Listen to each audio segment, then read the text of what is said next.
അപ്പൊ അളിയൻ കാര്യമൊന്നും അറിഞ്ഞില്ലേ? ഇല്ല. എന്നാൽ ഇനി ഞാനത് പറയാം. ചാണ്ടി ഉമ്മന്റെ ഒറ്റയാൾ പ്രതിഷേധത്തിലേക്ക് ഒരിക്കൽ കൂടി പോവുകയാണ്. തുടങ്ങിയിട്ടുള്ളൂ, ഞാൻ വേണ്ടെന്ന് വെച്ചിരുന്നതാ.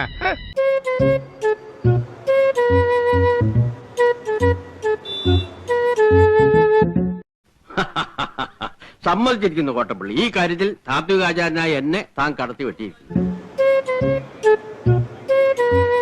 ഈ തെണ്ടി എന്തിനാ അവിടെ കയറിയിരിക്കണേ? അതാ ഞാനും ആലോചിക്കുന്നത്. പിടിച്ചു മാറ്റവനെ. ഇപ്പം മാറ്റി തരാം. കറുത്ത വസ്ത്രമണിഞ്ഞ് മുഖ്യമന്ത്രിയുടെ നവകേരള ബസ് കടന്നു വരുന്ന വഴിയിലാണ് ചാണ്ടിയുമ്മൻ ഇരിക്കുന്നത്. അപ്പൊ നീ എനിക്ക് പുല്ലുവിലൂടെ തരുന്നത്? പുല്ലുവില. കറുത്ത വസ്ത്രം ധരിച്ച് കയ്യിലൊരു കറുത്ത തുണിയുമുണ്ട്.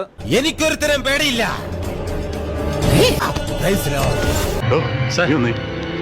എടോ, അവനെ അവിടുന്ന് മാറ്റാൻ പറഞ്ഞിട്ട് അവൻ അവിടെ തന്നെ ഇരിക്കുവാണല്ലോ.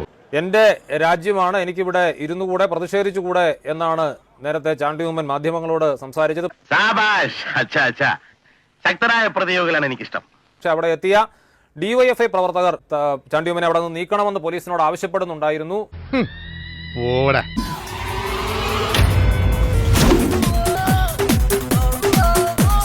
എന്തോ അലമ്പുണ്ടാക്കാൻ വന്നിരിക്കുക.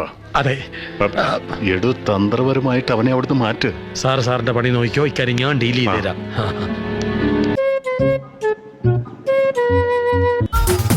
ഈ ഇരിപ്പൊരു സുഖം.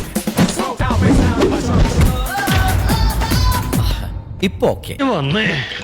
ആ കാറിന്റെ ഡ്രൈവർ, എനിക്കൊരു കാര്യം സംസാരിക്കാനുണ്ട്. എന്താ? ഇനി ആ കസേര കയറിയിരുന്നല്ലേ മുട്ടുകാലി ഞാൻ തല്ലി ഓടിക്കും. അത്ര ചങ്കുറ്റുള്ളവന്മാരുണ്ടെങ്കിൽ വാടാ വാടാ, ഇറങ്ങി വാടാ, നീർക്കോലികളെ വാടാ.